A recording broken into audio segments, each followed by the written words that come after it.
10वीं पुतली पार्वती ने जो कथा सुनाई वह इस प्रकार है। एक बार राजा विक्रमादित्य शिकार करते करते अपने सैनिकों की टोली से काफी आगे निकलकर जंगल में भटक गए। उन्होंने इधर उधर काफी खोजा पर उनके सैनिक उन्हें नजर नहीं आए। उसी समय उन्होंने देखा कि एक युवक एक पेड़ पर चढ़ा है और एक शाखा से उसने एक रस्सी बांधी। रस्सी में फंदा बना था, उस फंदे में अपना सर डालकर झूल गया। विक्रम समझ गया कि युवक आत्महत्या कर रहा है। उन्होंने युवक को नीचे से सहारा देकर फंदा उसके गले से निकाला तथा उसे डांटा कि आत्महत्या न सिर्फ पाप और कायरता है बल्कि अपराध भी है। इस अपराध के लिए राजा होने के नाते वे उसे दंडित भी कर सकते हैं।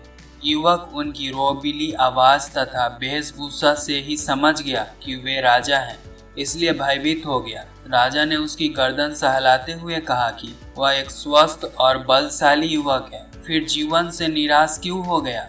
अपनी मेहनत के बल पर वह आजीविका की तलाश कर सकता है। उस युवक ने उन्हें बताया कि उसकी निराशा का कारण जीविकोपार्जन नहीं है और वह विनम्रता से निराश होकर आत्महत्या का प्रयास नहीं कर रहा था।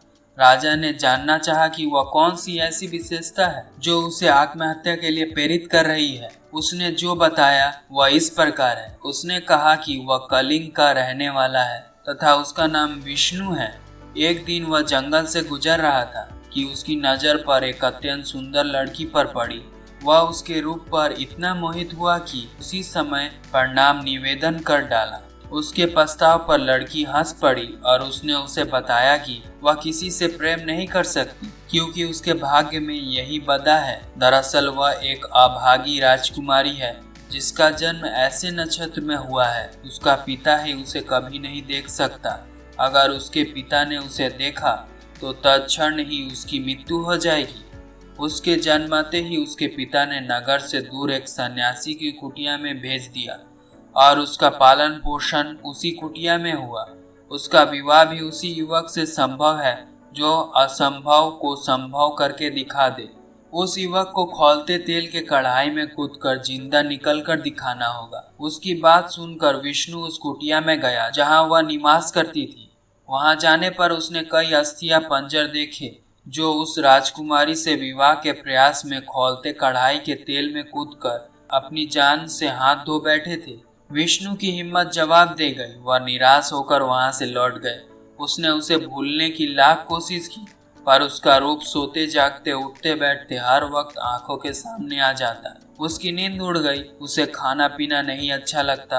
अब प्राण त्याग करने के सिवा उसके पास कोई चारा नहीं बचा। विक्रम ने उसे समझाना चाहा कि उस राजकुमारी को पाना सचमुच असंभव है, इसलिए वह उसे भूलकर किसी और को जीवन संगिनी बना ले, लेकिन युवक नहीं माना। उसने कहा कि विक्रम ने उसे व्यर्थ ही बचाया। उन्होंने उसे मर जाने दिया होता तो अच्छा होता। विक्रम ने उससे कहा कि आत्महत्या पाप है और यह पाप अपने सामने वह नहीं होता देख सकते। उन्होंने उसे वचन दिया कि वह राजकुमारी से उसका विवाह कराने का हर संभव प्रयास करेंगे। फिर उन्होंने माँ काली द्वारा दिए गए दोनों बेतालों को बुलाया।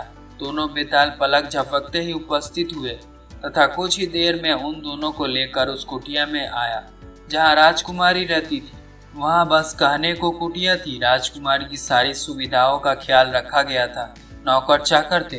राजकुमारी का मन लगने के लिए सखी सहेलियां थी। तपस्वी से मिलकर विक्रमादित्य ने विष्णु के लिए राजकुमारी का हाथ मांगा। तपस्वी ने विक्रमादित्य का परिचय पाकर कहा कि अपने प्राण व राजा को सरलता से अर्पित कर सकता है पर राजकुमारी का हाथ उसी युवक को देगा जो खौलते तेल से सकुशल निकल आए। तो किसी अन्य के लिए राजकुमारी का हाथ मांग सकता है या नहीं? इस पर तपस्वी ने कहा कि बस यह शर्त पूरी होनी चाहिए। वह अपने लिए हाथ मांग रहा है या किसी अन्य के लिए, यह बात मायने नहीं रखती। उसने राजा को विश्वास दिलाया कि इस राजकुमारी को कुंवारी ही रहना पड़ेगा। जब विक्रम ने उसे बताया कि वे खुद ही इस युवक के हेतु कढ़ाई में कूदने को तैयार हैं, तो तपस्वी का मुंह खुला का खुला रह गया। वे बात ही कर रहे थे कि राजकुमारी अपनी सहेली के साथ वहां आई। वह सचमुच अप्सराओं से भी ज्यादा सुंदर थी। अगर युवकों ने खौलते कढ़ाई में कूदकर प्राण गंवाई तो कोई गलत काम नहीं किया। विक्रम ने तपस्वी से कहकर कढ़ाई भर तेल की व्यवस्था करवाई। जब तेल एकदम खौलने लगा तो माँ काली को याद कर विक्रम तेल में कूद गया। खौलते तेल में कूदते ही उनके प्राण निकल गए और शरीर भुन गया। माँ काली को उन पर दया आ गई और उन्होंने बेताल को विक्रम को जीवित करने की आज्ञा दी। बेताल ने अमृत की बूंदें उनके मुंह में डालकर उन्हें जिंदा कर दिया। जीवित होते ही उन्होंने विष्णु के लिए राजकुमारी का हाथ मांगा। राजकुमारी के पिता को खबर भेज दिया गया और दोनों का विवाह धूमधाम से संपन्न हुआ।